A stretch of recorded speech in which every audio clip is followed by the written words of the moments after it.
Genius, genius, genius.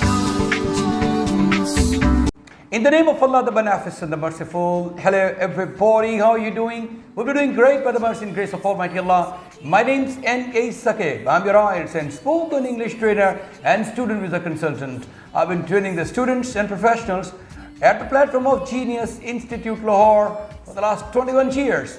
Dear friends, we have started some online recording of the lectures of IELTS Speaking Part 1, 2 and 3. Today we're going to give you some tips and a brief intro of the question types and their answers of Part 3 of IELTS Speaking. Now get started. Before starting the questions, I must tell you some details, a very brief detail of IELTS Speaking Part 1, 2 and 3 respectively. IELTS Speaking Part 1 actually continues for 4 to 5 minutes, I beg your pardon. And there is a general kind of introduction for basic questions are asked, approximately 8 to 12. It depends on the length of your answers. Secondly, in the second part, the cue card is given, the task card is given. You're given 1 minute for brainstorming and 2 minutes for talking about what you have thought about that particular part, and you have to speak for 2 minutes approximately, and then there is a follow-up actually discussion topic, part 3, which is the focus of our today's recording. Actually, you know, it's very important. It's associated with part 2 of the speaking test of IELTS. So we're going to ask some questions regarding the topic. The topic will be the family today. I'm going to ask some questions and she will give the answers. One of my students, Miss Samra, she's a very familiar face of the Genius. You know her, she has been participating in different dialogues, the kind of conversational topics, and part 1, part 2 topics as well. We really thank you very much for giving us your special time for recording these videos and giving kind of assistance to the students who are watching us continuously. Dear friends, you must know about a bit of strategy of part 3. Part 3 is a detailed discussion, or a discussion, actually a kind of discussion between the examiner and the student.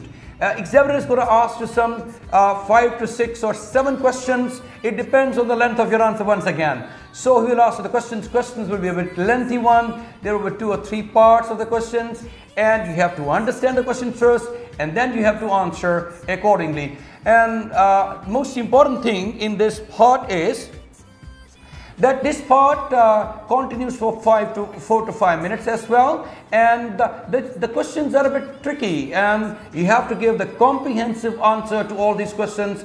You are supposed to speak in detail about the question examiner asks you. So we'll see that how this question goes on and how the answers are being given by one of our candidates, one of our students. So about the family, the first question is family important in your country? Well, family has a significant importance in my country. It has remained the integral part of the culture. Actually, the meaning of the family is to be with you in the time of need and cherish each and every moment of your life. Actually, family is the only thing that will remain or support you in every situation, no matter whatever the situation is. Excellent. And how has the size of family changed in the last few decades in your country? In my experience, my grandfather had an extended family, and at that time people used to live with their close relatives. But now the trend has changed and people are more nuclear in nature. But still, if you have a look in village life, they have large families and still living together. Absolutely, there is a big difference between the village life and the life in the cities. How do you think the family will change in the future? I think people will have more nuclear in nature, and the size of the family will become less. And I think they will change and adopt themselves according to the socio-economic and cultural and technological factors. And what role do grandparents play in the family in your country? Grandparents are the pillars of virtue. They had the roles of loving companions. They can guide you in your life. They can guide their grandchildren so that they can save themselves from taking wrong decisions. And the next question is, how do you think should be responsible to look after the grandparents, the government or the family?